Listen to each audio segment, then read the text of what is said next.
Swastiastu. Assalamualaikum warahmatullahi wabarakatuh. Salam Namo Buddhaya. Salam kebajikan, salam sejahtera, rahayu. Yang terhormat Ibu Kepala Sekolah SD Negeri 3 Pandak Gede.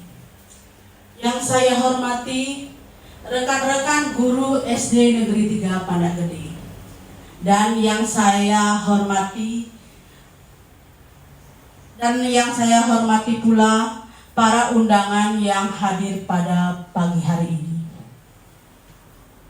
Puja dan puji syukur saya panjatkan kehadapan Tuhan Yang Maha Esa. Karena berkat rahmat Beliaulah kita bisa berkumpul di sini dalam acara pengimbasan tentang destinasi budaya positif. Semoga acara pada pagi hari ini bisa bermanfaat untuk kita semua. Adapun susunan acara pada pagi hari ini.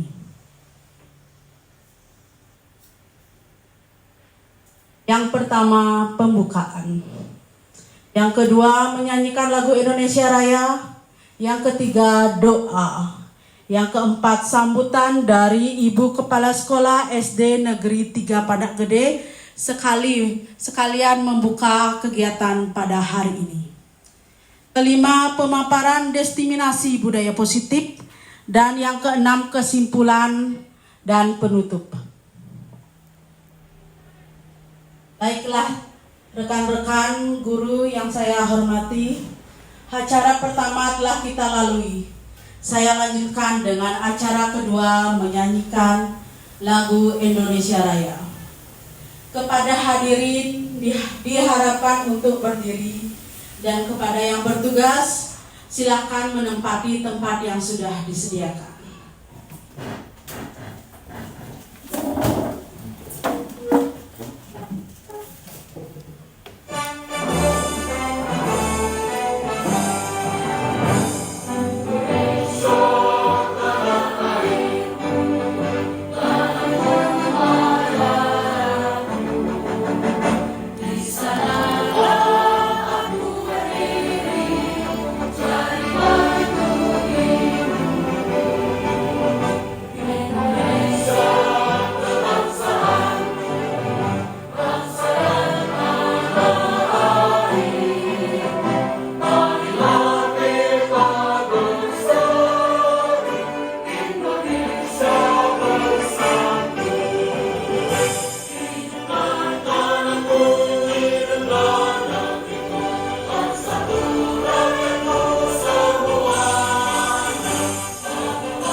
Hadirin diharapkan tetap berdiri.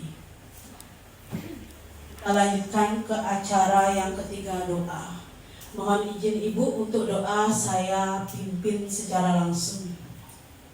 Baiklah teman-teman, sebelum kita mulai acara hari ini, mari kita menundukkan kepala sejenak, memohon kepada Tuhan Yang Maha Esa. Semoga acara pada pagi hari ini bisa berjalan dengan lancar. Berdoa mulai.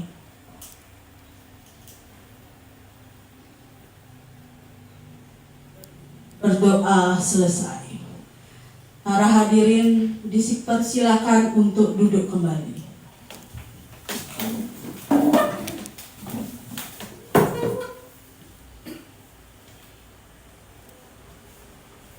Baik, sekarang acara keempat sambutan dari Ibu Kepala SD Negeri 3 Pandak Gede kepada Ibu. Saya persilahkan.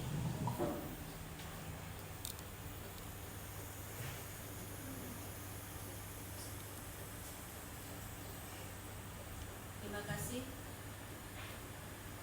Yes.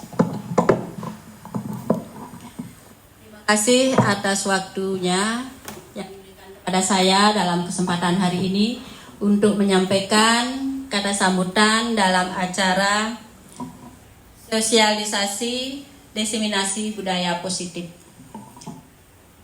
Sebelumnya, mari kita aturkan penganjali umat. Semoga nanti semuanya berjalan dengan baik. Om Swastiastu.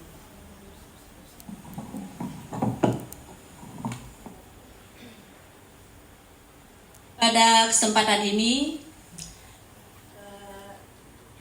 di SD Negeri 3 Pandak Gede dilakukan acara sosialisasi atau pengimbasan diseminasi budaya positif dalam rangka tugas dari calon guru penggerak angkatan ke-10.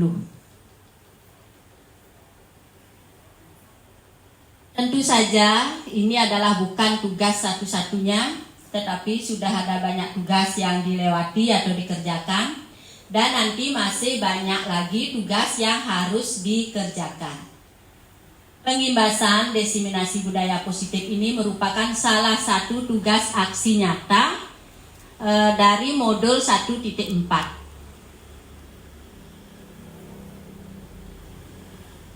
Untuk selanjutnya, semoga guru yang mengikuti program guru penggerak ini bisa memberikan banyak hal-hal positif di sekolah tentunya untuk kemajuan satuan pendidikan kita. Diharapkan nanti bisa memberikan contoh yang baik bagi teman sejawat dan bagi anak-anak didik juga. Semoga nanti dengan adanya program ini kinerja guru menjadi lebih meningkat, dan tentunya guru penggerak ini saya harapkan nanti sebagai penyemangat atau bisa juga disebut nanti sebagai fasilitator bagi teman-teman yang lainnya, agar bisa juga mendapatkan ilmu dari apa yang didapatkan selama program mengikuti calon guru penggerak tersebut. Begitu juga saya selaku Kepala Satuan Pendidikan di SD Negeri 3 Pandak Gede ini mengharapkan partisipasi dari rekan-rekan guru yang lainnya, nah terutama yang usianya masih muda-muda ini, untuk ikut berpartisipasi dalam calon guru penggerak angkatan berikutnya. Karena nanti dilihat dari programnya, kalau bisa dilaksanakan dengan baik, itu akan sangat bermanfaat sekali bagi kemajuan satuan pendidikan kita. Sekali lagi, besar harapan saya, semoga nanti dengan adanya teman kita yang sudah lolos nanti di CGP ini dan menjadi guru penggerak, jadikanlah inspirasi atau penyemangat dan motivasi yang positif untuk mengikuti langkah selanjutnya demi kemajuan dari satuan pendidikan kita. Samping itu, ada satu hal yang ingin saya sampaikan juga. Semoga nanti program CGP ini tidak dijadikan juga satu alasan untuk meninggalkan sekolah ataupun meninggalkan anak-anak, tetapi lebih terpacu dari dalam hati untuk tetap mendampingi anak-anak, memberikan yang terbaik dan mengimplementasikan apa yang didapatkan selama mengikuti CGP tersebut. Saya juga harapkan siapapun nanti yang ikut dalam program guru penggerak itu bisa memotivasi dirinya dan membagi waktu dengan baik. Itu yang bisa saya sampaikan pada kesempatan hari ini. sekali lagi saya mengharapkan semoga nanti jejak dari rekan guru kita ini bisa diikuti oleh rekan-rekan sejawat yang lainnya untuk menjadi lebih maju. Tentunya untuk memajukan satuan pendidikan kita. Untuk itu, kegiatan pengimpasan diseminasi budaya positif di SD Negeri 3 Pandak Gede hari ini tanggal 11 Juni 2024 resmi saya buka.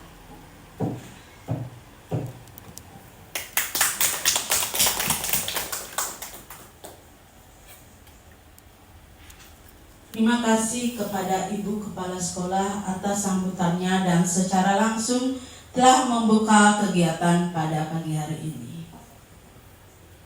Baiklah para hadirin, sampailah kita pada acara yang kelima, yaitu pemaparan diseminasi budaya positif dari saya sendiri, Niputu Pratiwi Baskara, SPD. Mohon izin Ibu untuk berdiri. Baik, adapun materi yang akan saya sampaikan pada pagi hari ini. Yang pertama, disiplin positif dan nilai-nilai kebajikan universal. Yang kedua, teori motivasi, hukuman dan penghargaan serta restitusi. Yang ketiga, keyakinan kelas. Yang keempat, kebutuhan dasar manusia dan dunia berkualitas. Yang kelima, 5 posisi kontrol. Dan yang keenam, segitiga restitusi. Baik, saya akan memaparkan yang pertama di sini, apa itu budaya positif. Ya, adapun pertanyaan pemantik dari budaya positif di sini itu adalah apa makna budaya positif? Yang kedua, apakah budaya positif sudah diterapkan di sekolah kita?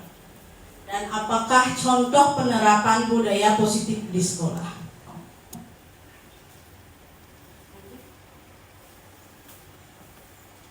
Ya, makna budaya positif di sekolah itu adalah nilai-nilai dan kebiasaan-kebiasaan yang dilakukan di sekolah yang berpihak pada murid agar mereka dapat berkembang menjadi pribadi yang kritis, penuh hormat, dan bertanggung jawab.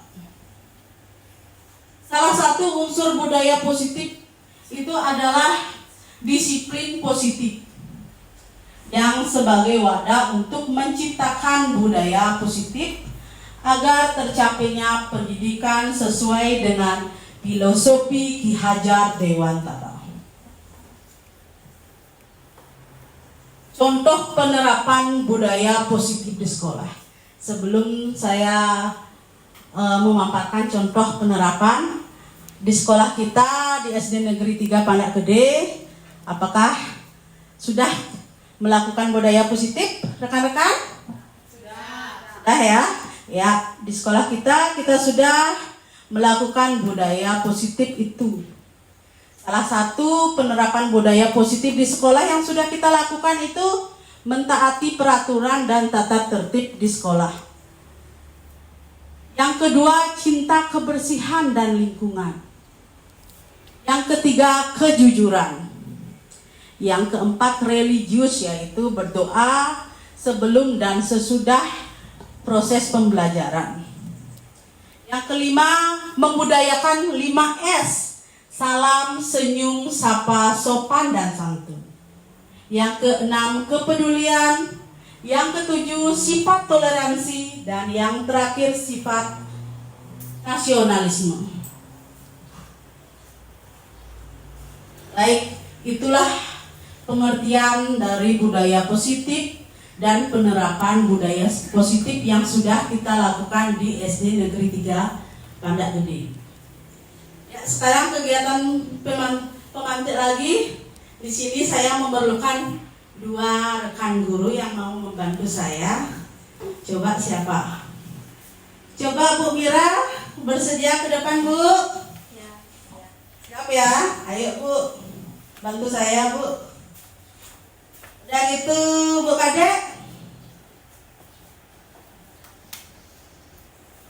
Ya, di sini Bu Kade saya suruh menjadi rekan A ya Bu, dan Bu Mira menjadi rekan B.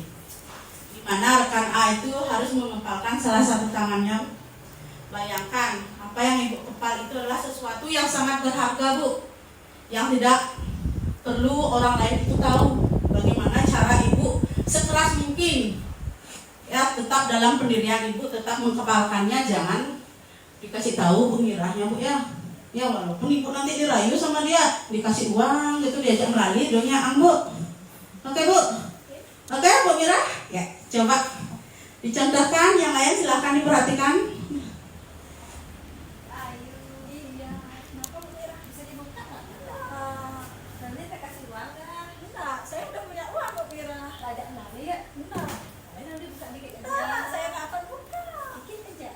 Biarpun dikit saya nggak akan buka. Begitu sih. Nggak mau dia Bu? Nggak mau? Coba bilang cantik Bu. Coba bilang cantik Bu. Buka dikit. Cewek kan emang cantik Bu Mira. Buka dikit aja. Nah, kok Ibu mah maksa Bu? Ya soalnya saya ingin tahu. Nah, ini kan rahasia Bu. Ya nggak apa-apa, berbagi aja. Rahasia dijamin aman. Enggak, saya tuh percaya sama Ibu. Percaya aja, kita kan bestie. Biarpun bestie, saya nggak percaya. Dikit aja. Nah, saya nggak mau Bu Mira. Oh. Kade, kenapa Bu Kade nggak mau? Iya, karena Lalu udah diajak melalui loh. Enggak, saya kan bisa melalui sendiri Bu. Itu Bu. Sama teman yang lain bisa. Kade kasih Bu. Dibeliin mobil loh Bu. Enggak. Senyang sih. Sih. Aduh. Bu, enggak nih Bu. Nggak mau dia. Ya kan kalau nggak mau nggak apa-apa. Stres dia Bu. Ibu nggak mau. Nyerah Bu. Nyerah Bu. Nyerah. Oke. Kenapa Bu Kade tidak mau membuka kepalan tangannya Bu? Karena di dalam kepala tangan ini ada sesuatu yang bersifat rahasia yang orang lain itu tidak perlu tahu, cukup saya saja sendiri yang tahu itu. Oke, terima kasih kepada Bu Mira dan Bu Kade. Silahkan kembali menempati tempat duduknya ya. Itu adalah salah satu kegiatan pemantik ya, dimana kegiatan pemantik ini sesuai dengan materi berikutnya.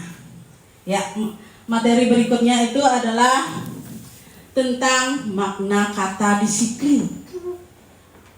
Menurut Bapak Ki Hajar Dewantara menyatakan, di mana ada kemerdekaan, disitulah ada disiplin yang kuat. Sungguh pun disiplin itu bersifat self-discipline, yaitu kita sendiri yang mewajibkan kita dengan sekeras-kerasnya, tetapi itu sama saja.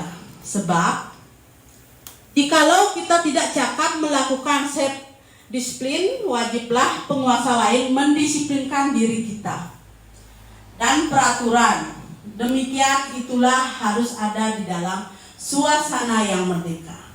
Arti dari disiplin Bapak Ki Hajar Dewantara ini, kita sebaiknya mendisiplinkan diri kita terlebih dahulu sebelum orang lain yang mendisiplinkan kita. Ya, sedangkan menurut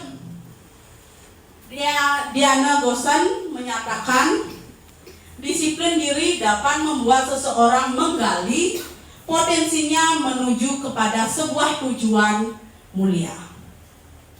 Dengan adanya disiplin diri, seseorang akan bertanggung jawab terhadap apa yang dilakukannya, juga mempelajari bagaimana cara kita mengontrol diri dan bagaimana menguasai diri untuk memilih tindakan yang mengacu pada nilai-nilai yang dihargai.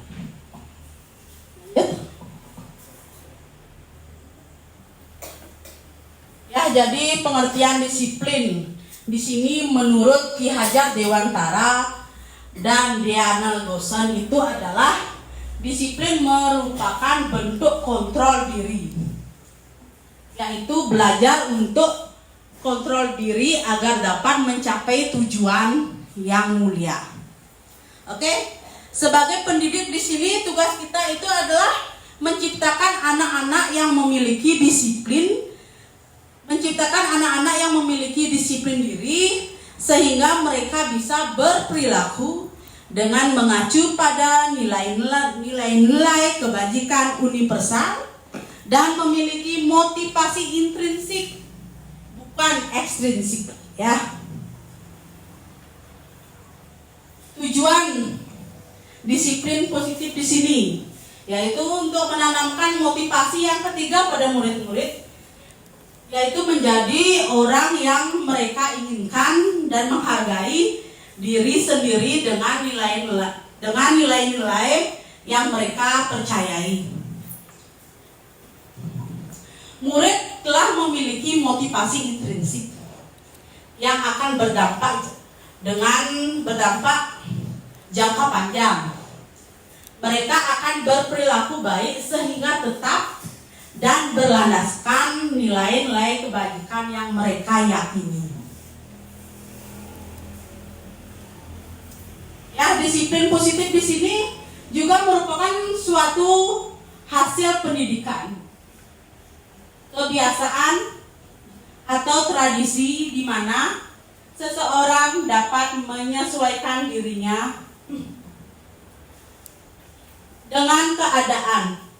Sedangkan disiplin negatif sebagai unsur di dalam sikap patuh yang disebabkan oleh adanya perasaan takut akan hukuman. Jadi di sini ada disiplin positif dan ada yang namanya disiplin negatif. Nah, baik. Saya lanjut dengan nilai-nilai kebajikan universal.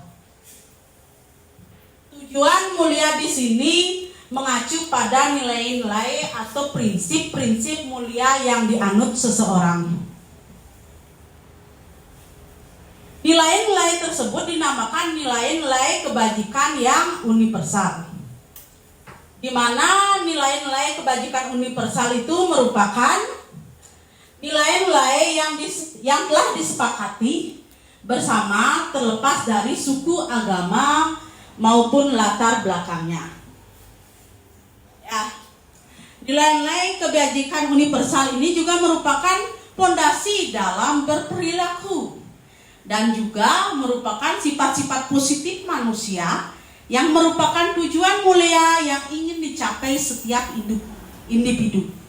Itulah yang disebut dengan nilai-nilai kebajikan universal. Ya, nilai-nilai kebajikan yang ingin dicapai oleh setiap anak di Indonesia pastilah yang sesuai dengan profil pelajar Pancasila. Di mana di sini kita tahu apa saja itu profil Pancasila. Yang pertama apa, rekan-rekan? Beriman dan bertakwa kepada Tuhan Yang Maha Esa. Ya, yang kedua? Mandiri. Yang ketiga? Bernalar kritis. Yang keempat? Berkebinekaan lokal. Yang kelima? Bergotong royong. Dan yang keenam? Kreatif. Ya, berarti nilai-nilai kebajikan universal ini sangat berpengaruh dengan profil pelajar Pancasila. Baik. Ya, sekarang saya lanjutkan ke materi kedua, yaitu teori motivasi, hukuman dan penghargaan serta restitusi. Ya, sebagai pertanyaan pemateri di sini, ya, sebagai seorang guru, rekan-rekan semua ini kan guru deh. Ya. Sebagai seorang guru, saat Anda hadir atau mengajar di kelas tepat waktu, nah, motivasi apakah yang mendasari tindakan Bapak Ibu? Di sini ada 3 opsi. Apakah tidak ingin ditegur? Ya, menghindari ketidaknyamanan dan hukuman, atau ingin dilihat dan dipuji atasan dan diberikan penghargaan, atau yang ketiga, ingin menjadi orang yang menghargai waktu, menghargai diri sendiri dan teladan bagi murid. Ya, kalau menurut rekan-rekan yang mana? Yang C. Yang C ya? Ya. Ya, yang C. Semoga guru-guru ketika pada gede datang tepat waktu itu karena ingin menjadi orang yang menghargai waktu, menghargai diri sendirinya, dan teladan bagi murid. Karena kalau sudah kita yang tepat waktu, maka murid pasti akan mengikuti gurunya. Sehingga kita harus menjadi teladan bagi murid-muridnya, ya.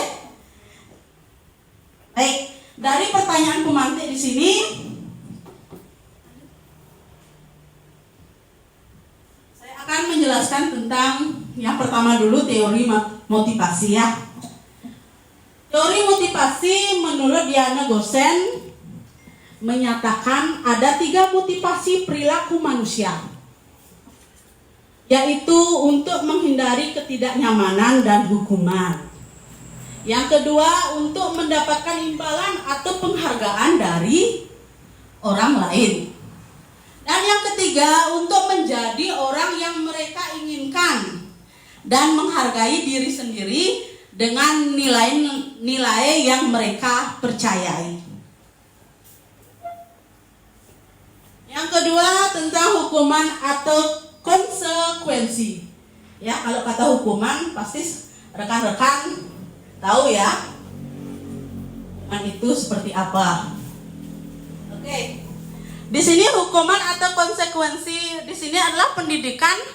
Pendidik harus mengetahui bahwa hukuman bersifat tidak terencana atau tiba-tiba, bersifat satu arah. Murid hanya menerima hukuman tanpa melalui kesepakatan, itu namanya hukuman.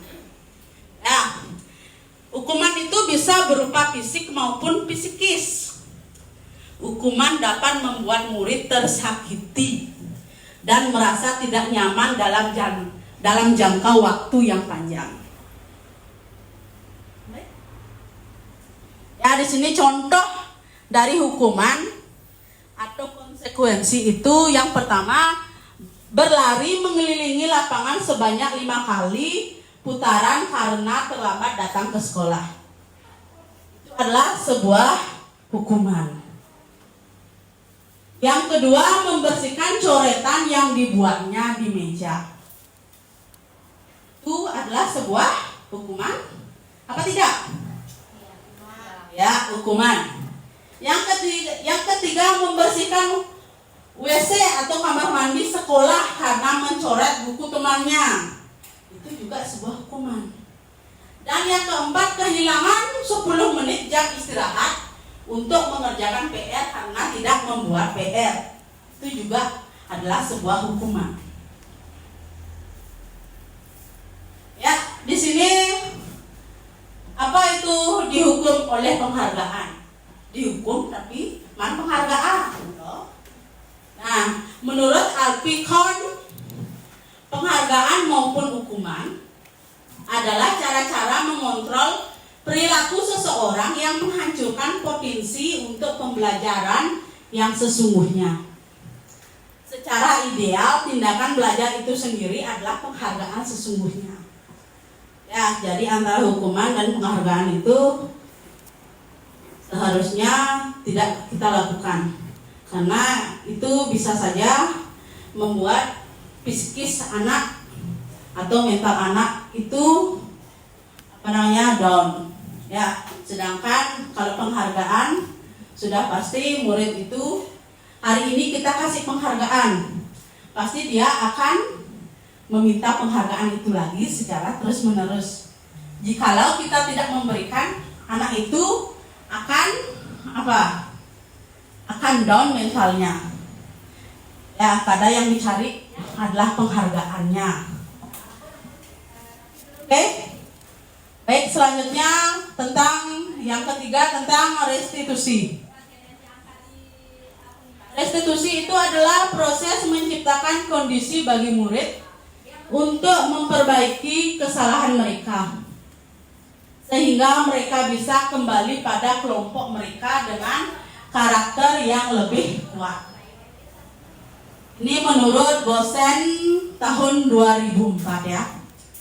Melalui pendekatan restitusi, ketika murid berbuat salah, guru akan menanggapi dengan mengajak murid merefleksi tentang apa yang dapat mereka lakukan untuk memperbaiki kesalahan mereka sehingga mereka menjadi pribadi yang lebih baik dan menghargai dirinya.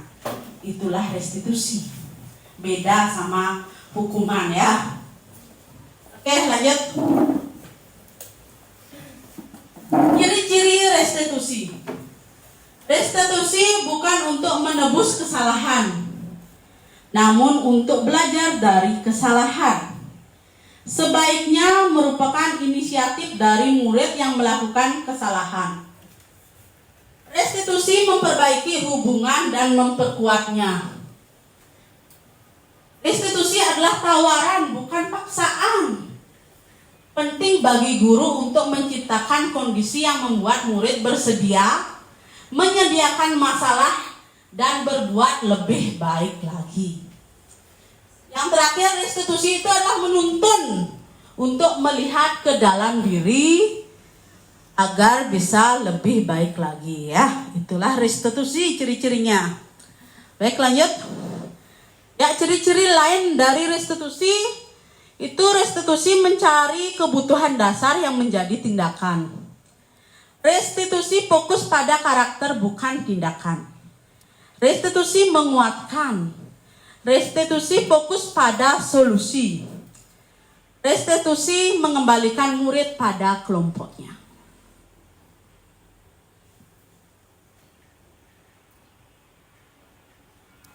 Baik, setelah teori motivasi, hukum dan penghargaan serta restitusi, sekarang kita ke materi yang ketiga. Ini materi yang ketiga itu namanya keyakinan kelas. Ya, pertanyaan pemantik dari materi ketiga ini, mengapa keyakinan kelas bukan peraturan kelas? Mengapa adanya keyakinan kelas penting untuk terbentuknya budaya positif? Yang ketiga, bagaimana mewujudkan sebuah keyakinan kelas yang efektif? Apakah rekan-rekan di sini sudah pernah membuat keyakinan kelas di kelasnya? Sudah ya, pasti sudah. Baik, di sini keyakinan kelas itu merupakan salah satu disiplin positif yang dapat diterapkan dalam membangun budaya positif di sekolah. Dengan keyakinan kelas, murid akan lebih tergerak dan bersemangat untuk menjalankannya karena adanya motivasi dalam dirinya untuk melaksanakan nilai-nilai kebajikan di balik peraturan yang telah disepakati, daripada hanya mengikuti serangkaian peraturan-peraturan yang mengatur mereka tanpa memahami tujuan mulianya. Ya, contoh-contoh di sini tentang keyakinan kelas. Ya, ini contohnya, kalimat negatifnya itu tidak boleh terlambat ke sekolah. Kalau kalimat positifnya adalah datang ke sekolah tepat waktu. Yang kedua, kalimat negatif tidak boleh ribut saat belajar di kelas. Kalimat positifnya belajar di kelas dengan tertib. Saya mau tanya, untuk membuat keyakinan kelas kita menggunakan kalimat negatif atau kalimat positif? Rekan-rekan? Ya, menggunakan kalimat positif. Ya, di sini pembentukan keyakinan kelas. Ya, di dalam kita membentuk keyakinan kelas. Keyakinan kelas bersifat abstrak dari peraturan. Keyakinan kelas berupa pernyataan-pernyataan universal. Keyakinan kelas dibuat dalam bentuk kalimat positif ya. Keyakinan kelas tidak terlalu banyak agar mudah diingat dan dipahami oleh semua warga kelas. Keyakinan kelas sebaiknya sesuatu yang dapat diterapkan di sekolah. Semua warga kelas berkontribusi dalam pembuatan keyakinan kelas lewat kegiatan curah pendapat. Dan keyakinan kelas ditinjau dari waktu ke waktu. Ya, baik. Ya, udah 3 materi yang sampaikan.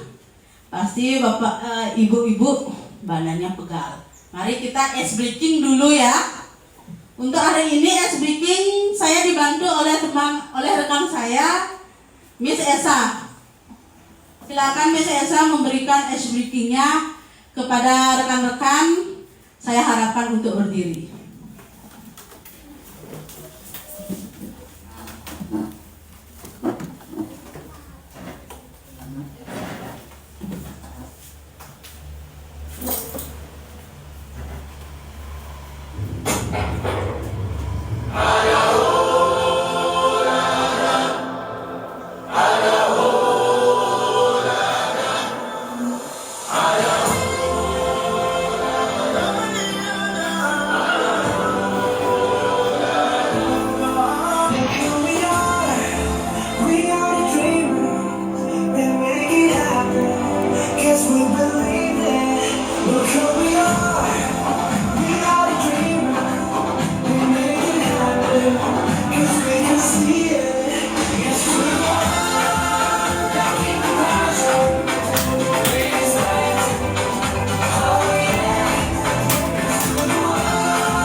Oke, tepuk tangannya buat Miss Esa. Terima kasih Miss Esa atas ice breaking-nya. Setidaknya kita sudah rileks sejenak ya. Baik, setelah ice breaking, setelah kita merilekskan badan kita sejenak, sekarang saya akan mulai lagi tentang materi keempat. Materi keempat ini tentang 5 kebutuhan dasar manusia. Segala tindakan manusia memiliki tujuan tertentu. Semua yang kita lakukan adalah usaha terbaik kita untuk mendapatkan apa yang kita inginkan. Ketika kita mendapatkan apa yang kita inginkan, sebetulnya kita sedang memenuhi satu atau lebih kebutuhan dasar kita. Jika murid melakukan perbuatan yang melanggar nilai-nilai kebajikan atau melanggar peraturan karena mereka gagal memenuhi kebutuhan dasar mereka. Baik, 5 kebutuhan dasar manusia itu adalah yang pertama, kebutuhan bertahan hidup. Bagaimana cara kita bertahan hidup? Ya, pasti dengan cara bekerja. Kalau murid bagaimana dia caranya bertahan hidup? Dengan makan, minum. Berarti kalau murid makan sama minum jangan dilarang ya Bapak Ibu ya. Karena dia memenuhi kebutuhannya. Oke, yang kedua, kasih sayang dan rasa diterima. Jadi kadang-kadang murid itu nakal. Ya. Dia perlu kasih sayang dari gurunya. Jangan malah diminta-minta ya, atau malah dimarahin. Ya, dia akan melunjak, tambah ikut-ikutan dia lagi galaknya, seperti itu. Udah gitu, yang ketiga penguasaan. Penguasaan di sini itu kebutuhan pengakuan atas kemampuan. Jadi jika ada anak di kelas yang memiliki kemampuan, walaupun dia tidak pintar, tetapi dia bisa melukis, itu juga kemampuan dia. Patut kita memberi apresiasi atas kemampuan itu. Ya. Yang keempat, kebebasan, yaitu kebutuhan akan pilihan. Jadi murid itu memiliki pilihan. Ya, kalau dia tidak suka menari, tolong jangan dipaksa dia untuk menari. Ya, jadi kemungkinan dia memiliki minat yang lainnya, mungkin dia sukanya bersih-bersih seperti itu. Ya.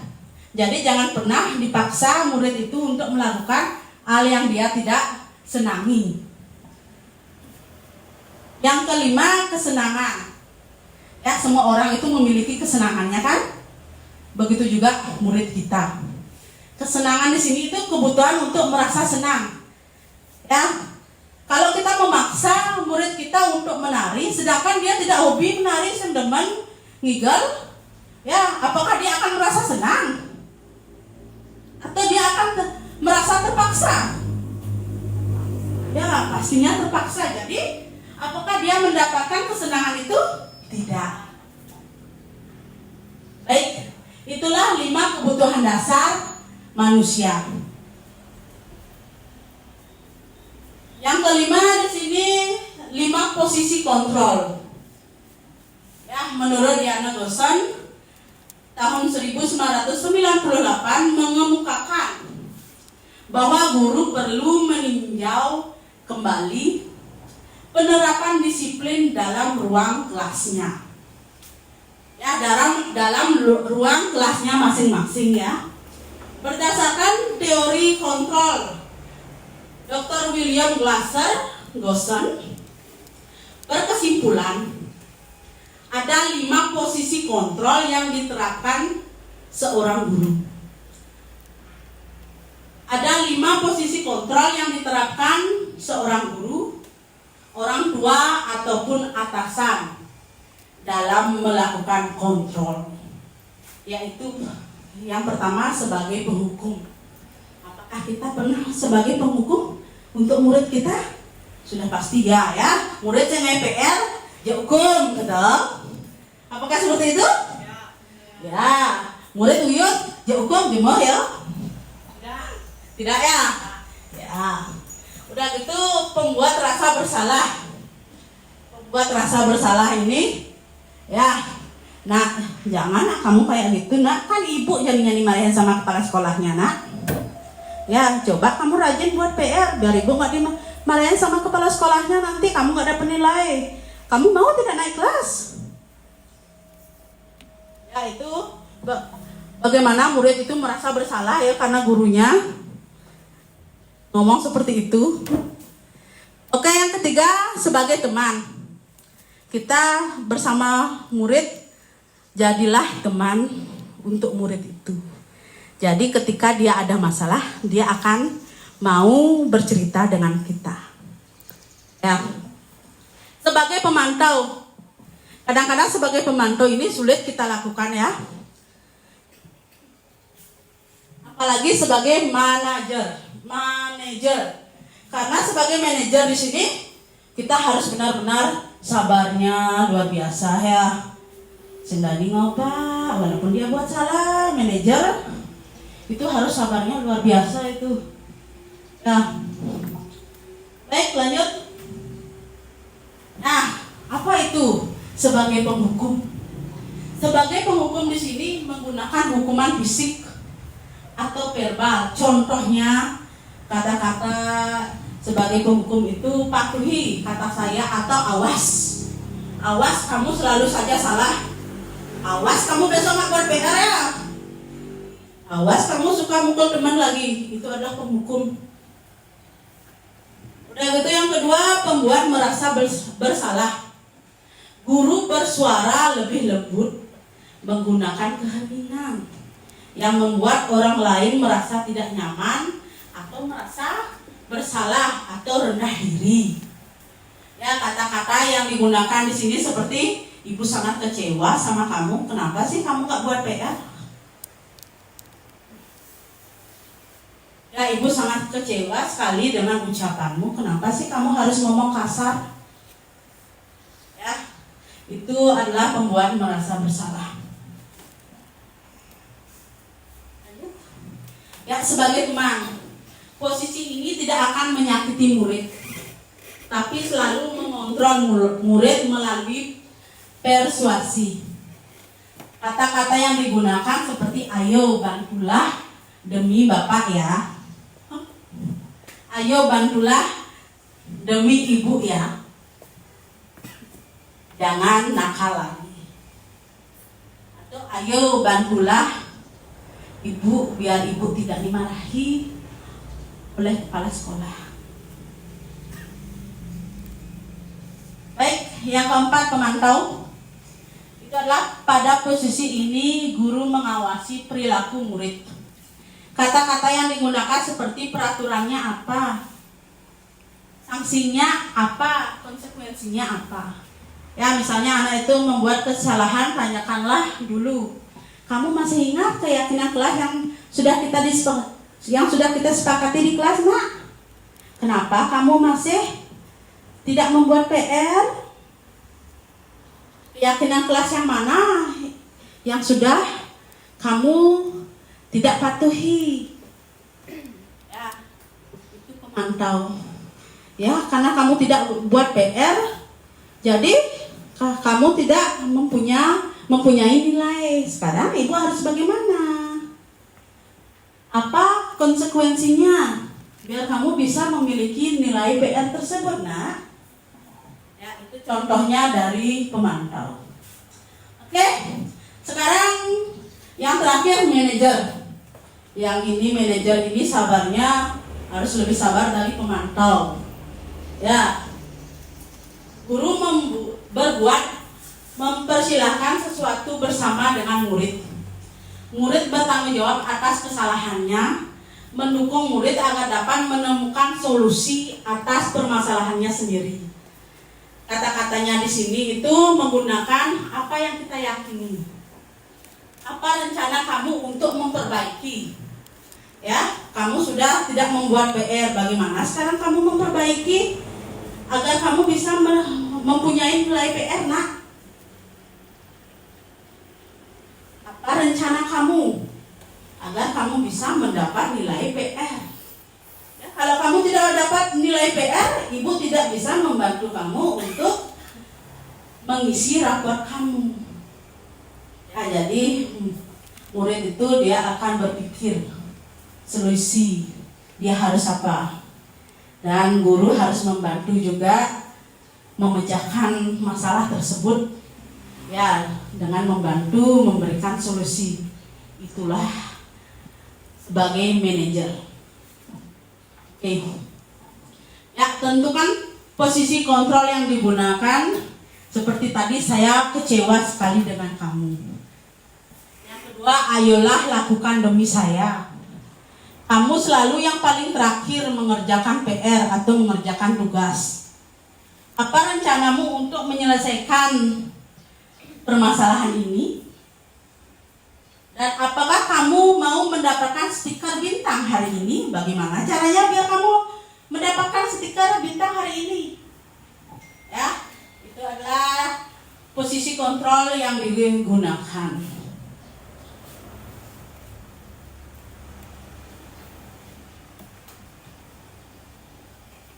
Oke, dari pemaparan tentang 5 posisi kontrol agar kalian rekan-rekan lebih memahami, ini ada sebuah video. Ya, silahkan disaksikan video ini.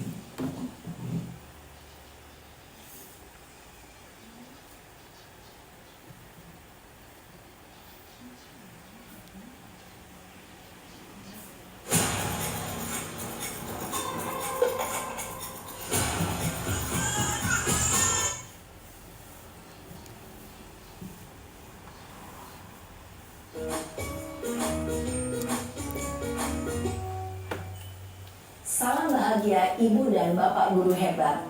Dalam penerapan disiplin positif restitusi, salah satu program yang dikembangkan adalah 5 posisi kontrol. 5 posisi kontrol dalam restitusi adalah proses perjalanan seorang pendidik agar dapat mengenali dirinya. Pada video kali ini, kita akan membahas tentang 5 posisi kontrol yang dikembangkan oleh Diane Gossen dan contoh penerapannya.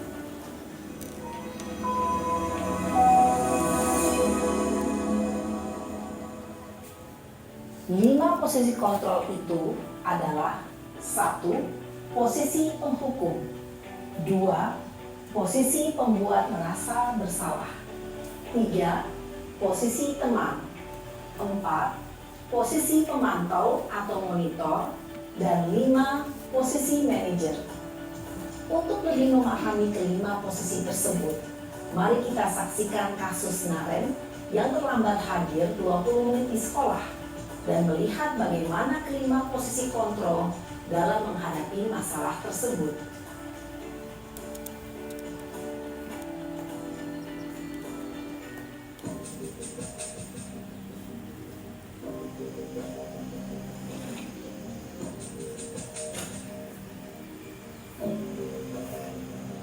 Naren! Sini kamu! Selamat pagi, Bu. Selalu terlambat. Kamu deh, pasti terlambat. Maaf, Bu. Saya Apa? Apa coba? Alasan kamu apa lagi? eh, Kapan sih kamu tidak terlambat? Malas sekali ya kamu jadi anak. saya Dasar pemalas. Gak kapok-kapok sih kamu. Sudah berapa kali terlambat? Sana, kamu keliling lapangan basket 2 kali. kenapa saya harus keliling lapangan basket, Bu? Kenapa? Kamu melawan ibu. Berani-beraninya jawab.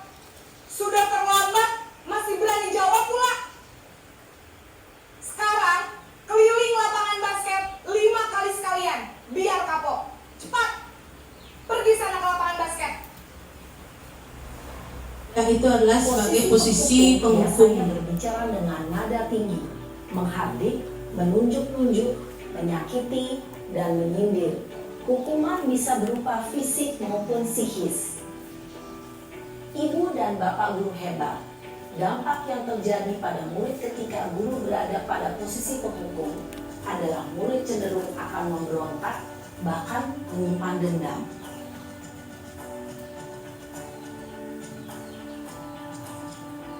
Kedua, posisi pembuat merasa bersalah.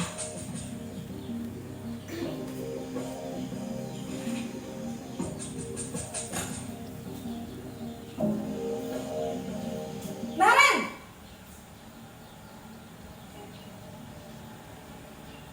Selamat pagi, Bu. Naren. Kamu kenapa terlambat lagi, nak? Ya Tuhan, Naren. Kamu senang ya bikin ibu susah ya?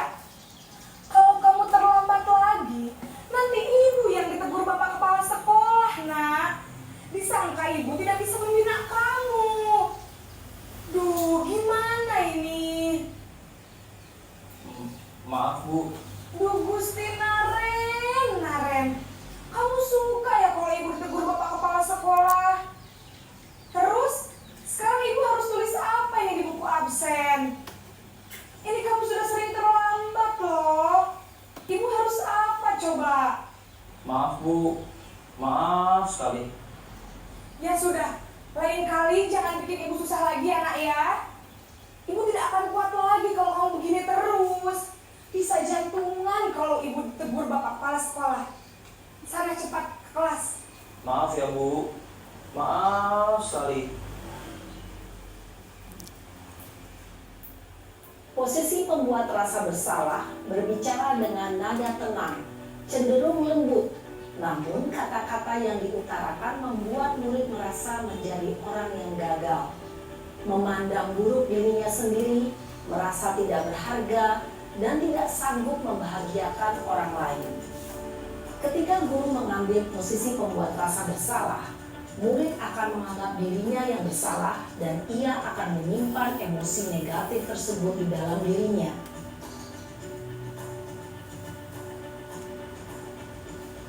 Dan itu posisi teman.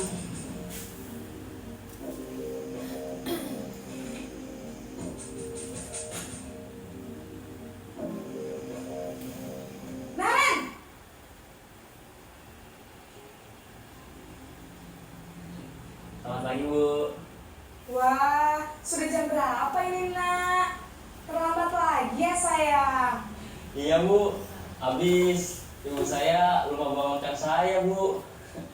Kamu malah menyalahkan ibu kamu.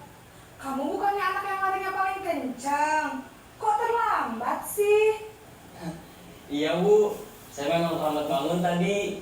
Jadi, biarpun saya lari kencang, tetap gak kekejar, Bu. Ya sudah sana. Nanti lain kali larinya lebih kencang lagi ya. Biar gak terlambat lagi. Bikin seneng ibu. Demi ibu. Bisa kan? Bisa lah, Bu. Ya sudah sana masuk kelas. Ibu beresin urusan absen kamu. Kamu ini ada-ada saja. Dalam posisi teman, guru berbicara dengan nada suara ramah, akrab, cenderung bersenda gurau untuk menjaga suasana tetap santai. Murid akan merasa senang, aman, dan akrab dengan guru. Identitas yang tercipta adalah identitas sukses atau berhasil. Namun, perlu diingat, karena ini masih dorongan eksternal, maka ada faktor ketergantungan dari murid kepada orang tertentu. Di sini guru absennya, sehingga di lain waktu murid bisa berperilaku baik, namun hanya kepada orang-orang tertentu saja.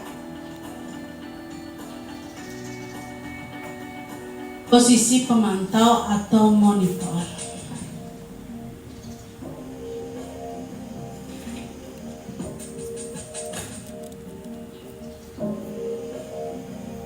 Naren!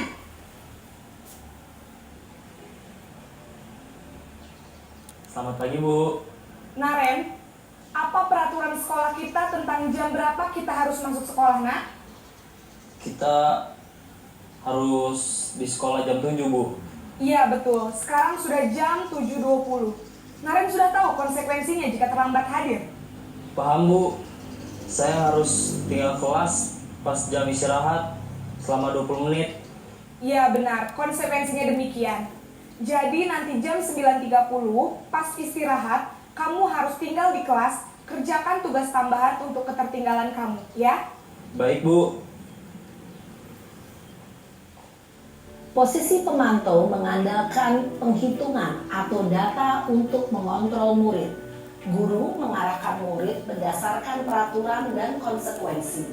Seorang pemantau menunjukkan bahasa tubuh dan ekspresi wajah yang datar dan cenderung formal.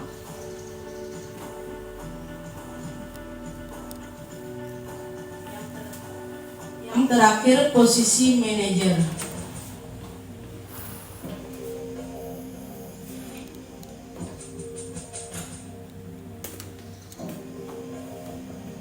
Naren!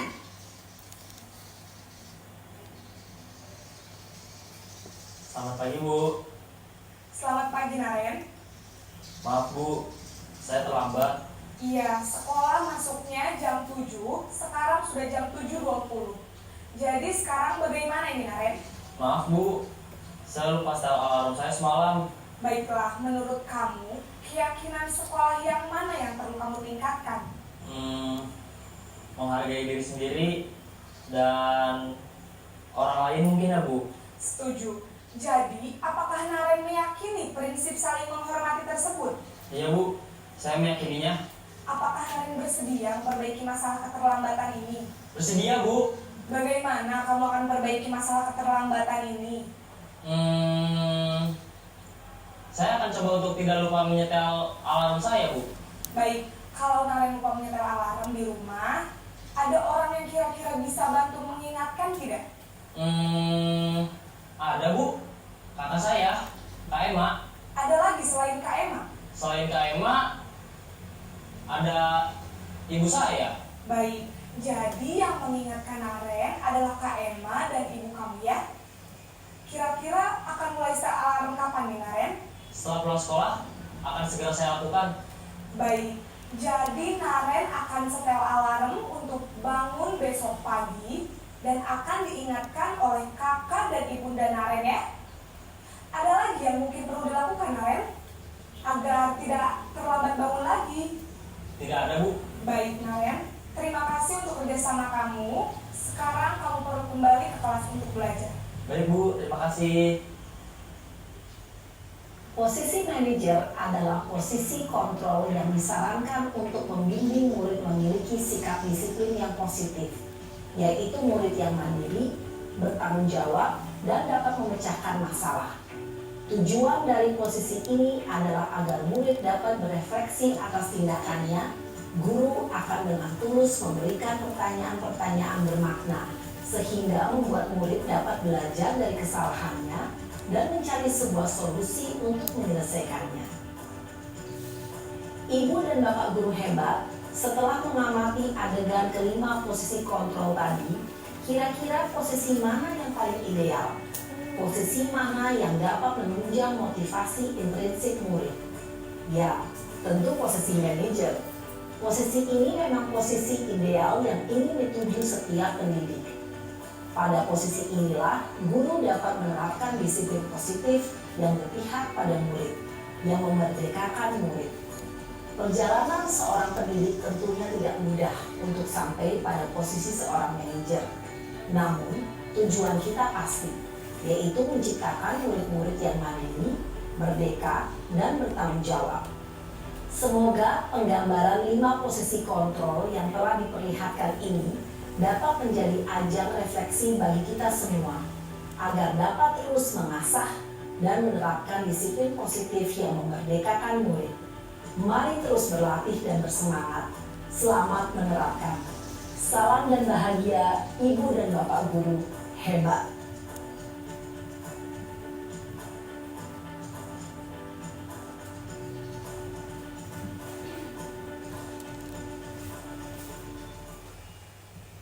Ya, itulah sekilas tentang posisi kontrol guru ya. Ya, dari video ini kita diharapkan bisa menjadi posisi kontrol yang manajer. Baik, saya lanjutkan materi ke-6, yaitu materi terakhir tentang segitiga restitusi. Restitusi itu adalah proses menciptakan kondisi bagi murid untuk memperbaiki kesalahan mereka, sehingga mereka bisa kembali pada kelompok mereka dengan karakter yang lebih kuat. Ini menurut dosen tahun 2004. Ada 3 segitiga restitusi itu. Yang pertama itu menstabilkan identitas, bertujuan untuk mengubah identitas anak dari orang yang gagal karena melakukan kesalahan menjadi orang yang sukses. Kalimat-kalimat yang digunakan di sini itu adalah berbuat salah tidak apa-apa. Tidak ada manusia yang sempurna. Ya, jadi kita harus menstabilkan dulu identitas. Itu dengan berbuat salah itu tidak apa-apa, nak. Ya, kita sebagai manusia, manusia bukanlah orang yang sempurna. Pasti pernah melakukan kesalahan. Dan itu yang kedua, kita memvalidasi tindakan yang salah. Ya, validasi tindakan yang salah, setiap tindakan yang kita lakukan dengan suatu tujuan, yaitu memenuhi kebutuhan dasar. Kalimat-kalimat yang digunakan itu seperti kamu pasti punya alasan mengapa melakukan hal itu. Kamu boleh mempertahankan sikap itu, tapi kamu harus menambahkan sikap yang baru. Ya, di sini memvalidasi mengapa dia melakukan hal tersebut. Kita validasi dulu alasannya dia itu apa. Ya, misalnya dia tidak buat PR. Ya, kita harus menanyakan alasan dia mengapa tidak membuat PR. Apakah dengan tidak membuat PR itu adalah hal yang baik, seperti itu. Setelah memvalidasi, barulah kita menanyakan keyakinan. Berdasarkan teori kontrol menyatakan bahwa kita termotivasi secara internal ketika identitas sukses telah tercapai. Ya, berarti ketika hal itu sudah tercapai, maka kita harus menanyakan keyakinan. Setelah kita tahu anak itu tidak membuat PR karena alasan tertentu, barulah kita tanyakan kepada dia. Ya,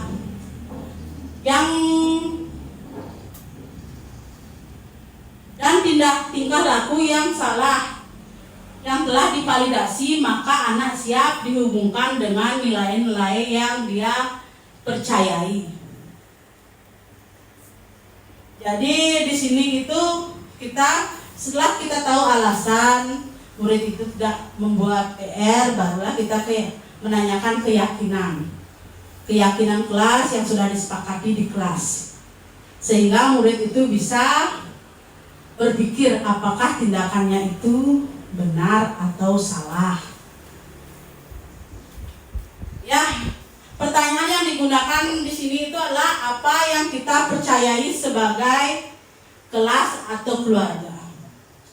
Kamu mau jadi orang seperti apa? Kalau kamu terus tidak buat PR, kamu mau jadi seorang seperti apa? Tidak punya nilai, ibu tidak bisa membantu. Jadi apakah mau kamu tidak naik kelas? Kalau kamu tidak naik kelas, maka nanti kamu tidak bisa melanjutkan ke kelas yang lebih tinggi, seperti itu. Baik, ya ini gambar dari segitiga restitusi. Yang di bawah itu menstabilkan identitas terlebih dahulu. Yang kedua, validasi kebutuhan. Yang ketiga, menanyakan keyakinan. Yang menstabilkan identitas, setiap orang pasti pernah melakukan kesalahan. Kamu bukan satu-satunya yang pernah melakukan hal ini. Udah itu validasi kebutuhan, kamu tentu punya alasan mengapa melakukan hal itu. Adakah cara yang lebih efektif untuk mendapatkan apa yang kamu butuhkan? Setelah itu barulah menanyakan keyakinan. Nilai-nilai apa yang telah kamu sepakati? Kamu ingin menjadi orang seperti apa? Ya, itulah salah satu pertanyaan-pertanyaan yang bisa kita berikan kepada murid untuk melakukan segitiga restitusi atau untuk menerapkan segitiga restitusi itu di kelas. Baik, ya, untuk lebih pemahamannya lebih luas lagi, di sini ada video, silahkan disaksikan. Ini video tentang segitiga restitusi. Selamat menyaksikan.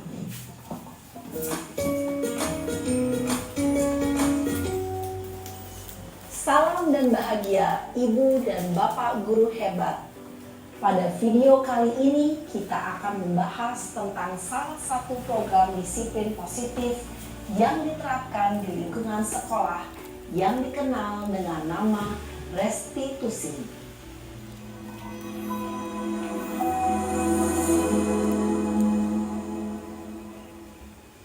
Restitusi dikembangkan oleh pakar pendidikan Diane Gosson, berlandaskan pada teori kontrol Dr. William Glasser. Segitiga restitusi adalah suatu proses dialog yang dijalankan oleh guru, atau orang tua agar dapat menghasilkan murid yang mandiri dan bertanggung jawab.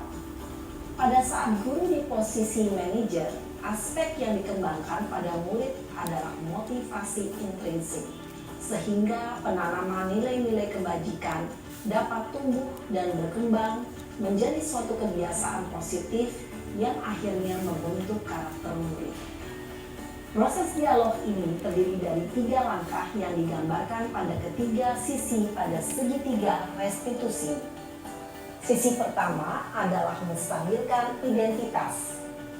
Sisi yang kedua adalah validasi tindakan yang salah. Dan sisi yang ketiga adalah menanyakan keyakinan. Ibu dan Bapak guru, berikut ini akan ditunjukkan bagaimana seorang guru berada dalam posisi manajer menggunakan penerapan segitiga restitusi.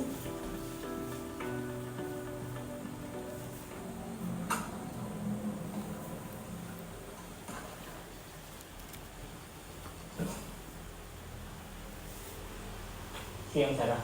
Siang Pak. Sudah lama gak ketemu Sarah. Kenapa hari ini ada di sini? Kesel Pak, kesel banget. Masa aku dikatain tukang fitnah Pak? Ya aku marah lah. Aku balik katain Eka di depan kelas. Kesel banget. Oh begitu. Ya pasti kamu marah dan kesal. Bapak juga akan marah apabila ada yang menuduh Bapak seperti itu. Kemudian pada saat itu kamu mau melakukan apa? Ya saya langsung ngatain Eka lah Pak. Kesel banget. Saya bentak-bentak dia depan teman-teman lain. Oh begitu. Pasti kamu melakukan seperti itu karena suatu alasan tertentu bukan? Iyalah, masa saya diam saja Pak? Ya saya bela diri lah. Masa saya dituduh tukang fitnah? Ya wajar lah. Mempertahankan harga diri itu sesuatu yang penting buat kamu. Untung kamu tidak bertindak lebih gegabah lagi. Hanya membentak-bentak. Iya Pak. Untung saya masih bersabar dan hanya membentak saja. Sudah gemes padahal. Saya pasti bela diri lah. Ya pasti ya. Tapi kamu memilih untuk tetap bertahan dan bersabar. Kamu memilih untuk tidak berbuat lebih parah lagi bukan? Iya. Nah, sekarang coba kita lihat lagi tindakan kamu yang bentak-bentak Eka di kelas. Tindakan kamu itu kira-kira sesuai dengan keyakinan kelas atau prinsip kamu tidak? Enggak lah Pak. Capek Pak jadi pemarah. Jadi keyakinan atau prinsip mana yang kurang sesuai dengan keinginan kamu?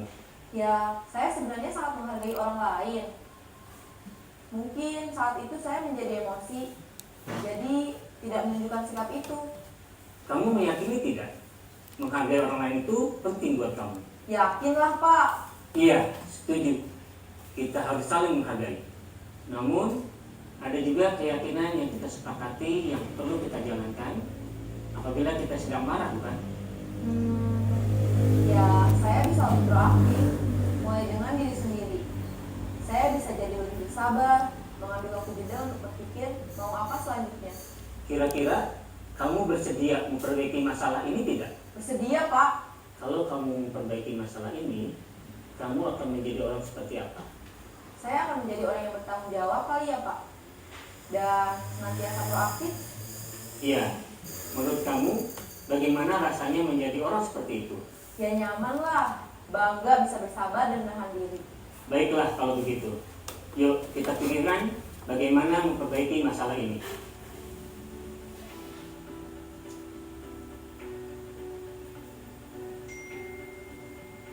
Ibu dan Bapak guru hebat.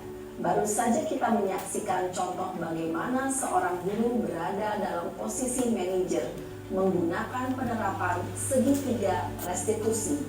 Mari kita bahas satu persatu. Pada sisi pertama, menstabilkan identitas berdasarkan pada prinsip bahwa membuat kesalahan adalah bagian dari proses pembelajaran. Sisi pertama dari segitiga ini berperan menggeser identitas murid dari identitas gagal ke identitas sukses.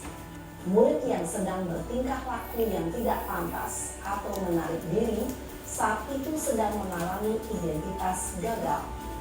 Bila kita mengkritiknya, maka posisinya tidak akan berubah. Kita bisa mengajukan pernyataan-pernyataan ini.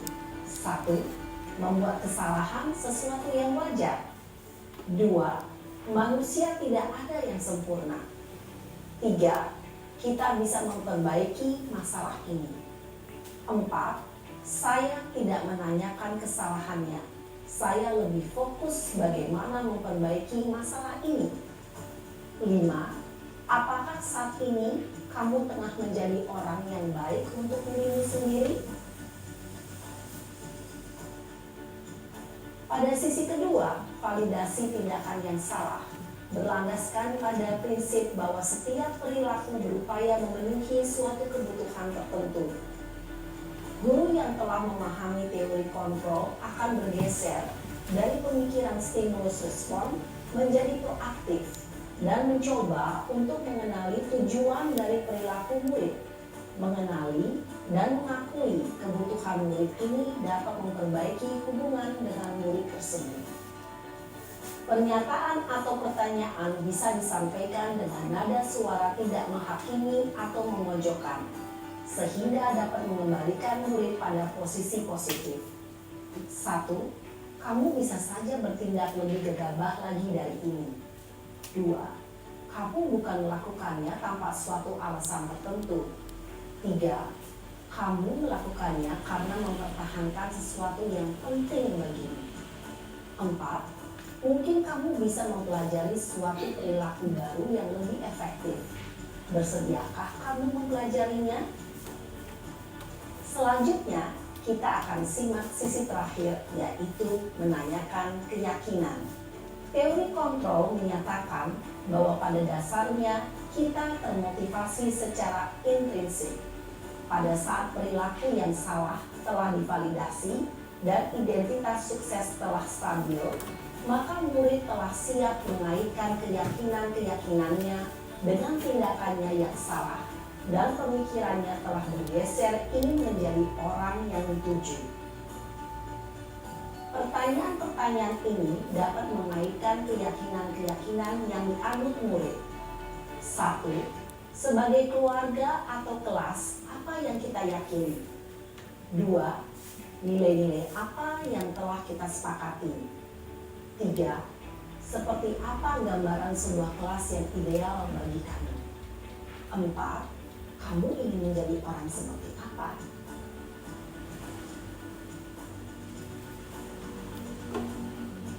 Dalam menerapkan segitiga restitusi, perlu diperhatikan beberapa hal, yaitu 1. Perilaku yang salah perlu dikaitkan dengan nilai-nilai atau keyakinan-keyakinan yang telah disepakati atau dituju. 2. Kesediaan orang yang melakukan kesalahan untuk memperbaiki masalah. 3. Pemecahan masalah sebisa mungkin relevan atau memiliki hubungan dengan masalah yang ada. 4. Usaha. Perlu adanya suatu usaha perbaikan dari pihak yang berbuat kesalahan. 5. Waktu. Perlu didedikasikan waktu dari pihak yang berbuat kesalahan. Tanyakan kapan akan mulai diberlakukan usaha untuk memperbaiki masalah. Dengan memahami struktur penerapan segitiga restitusi, diharapkan guru dapat menerapkan posisinya sebagai manajer dengan mengajukan pertanyaan-pertanyaan bermakna yang dapat membuat murid menjadi lebih percaya diri, bertanggung jawab, dan mandiri. Nah, Ibu Bapak Guru perlu tidaknya mengikuti ketiga tahapan dalam segitiga restitusi bergantung pada ringan beratnya suatu permasalahan. Misalnya, bila permasalahan tersebut ringan, maka tidak perlu dijalankan secara berurutan. Bahkan bisa semudah menanyakan apa keyakinan yang kita sepakati. Dengan menjalankan segitiga restitusi, dengan mengajukan pertanyaan-pertanyaan bermakna, diharapkan murid menjadi lebih kuat secara pribadi, dapat membuka wawasan murid agar dapat menyelesaikan permasalahannya sendiri, semakin percaya diri, mandiri, dan merdeka. Salam dan bahagia, Ibu Bapak Guru hebat.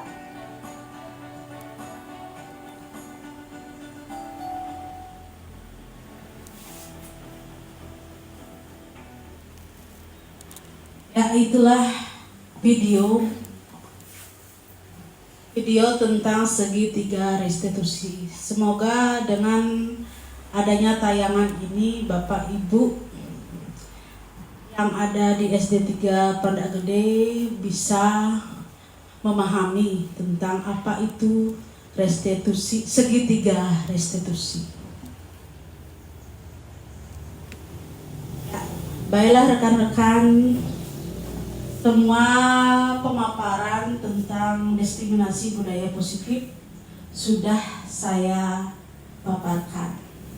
Jadi dari semua materi tersebut dapat saya simpulkan melalui diskriminasi budaya positif ini, rekan-rekan guru dapat mulai merasakan dampak nyata dari budaya positif.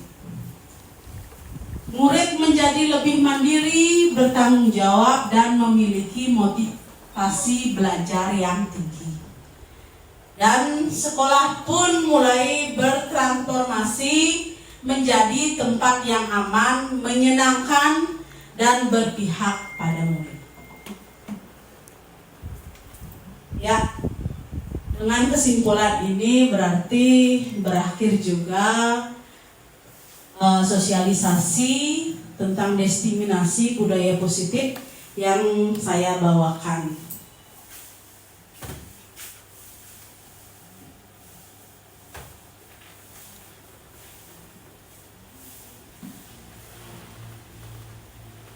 Baik, saya mengucapkan terima kasih kepada Ibu Kepala Sekolah SD Negeri 3 Pandak Gede yang telah memberikan waktu saya untuk melakukan sosialisasi ini, dan juga kepada rekan-rekan guru yang ada di SD Negeri 3 Pandak Gede sudah antusias mengikuti sosialisasi ini dengan baik. Dan juga para undangan yang hadir pada pagi hari ini, saya mengucapkan banyak terima kasih atas waktunya. Baiklah. Dengan berakhirnya pembahasan tentang budaya positif yang saya bawakan pada siang hari ini, ya, ternyata sudah siang ya rekan-rekan. Semoga pembahasan ini bisa bermanfaat bagi rekan-rekan guru di sekolah, terutamanya di SD Negeri 3 Pandak Gede. Mari kita bersama-sama mewujudkan sekolah yang berpihak pada murid, nyaman, dan berbudaya positif.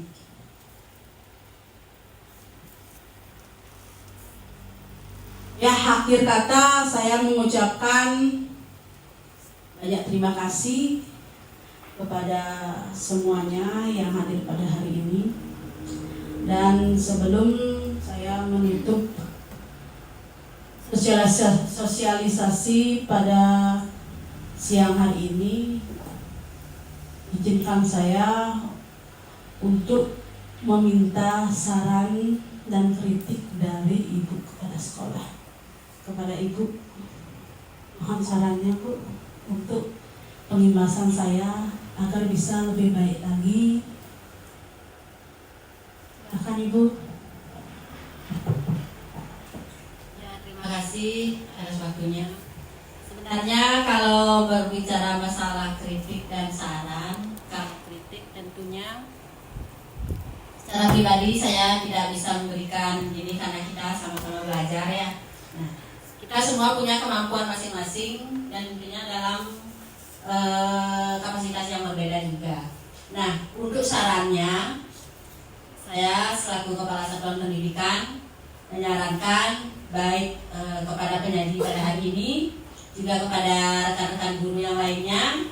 Nah, kalau nanti untuk kedepannya akan mengadakan acara sosialisasi atau pembahasan, nah tentunya yang harus dipersiapkan secara matang ini yang pertama adalah penguasaan materi, kemudian cara penyampaian. Apa yang sudah disampaikan tadi oleh Putu Pratini Baskara SPD itu semua sudah berjalan dengan baik, secara umum sudah baik, sudah berjalan dengan lancar. Apa yang disampaikan juga sudah komunikatif. Tapi yang namanya kita sebagai manusia tentu ada keterbatasan.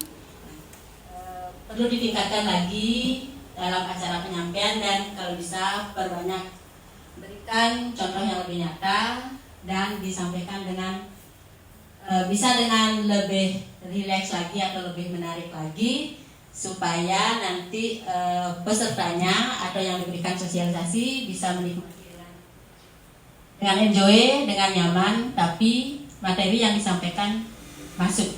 Itu aja saran dari saya untuk hari ini. Semoga kedepannya lebih baik lagi, dipersiapkan dengan matang lagi apa yang disampaikan bermanfaat secara efektif untuk kita semua. Sekian, terima kasih.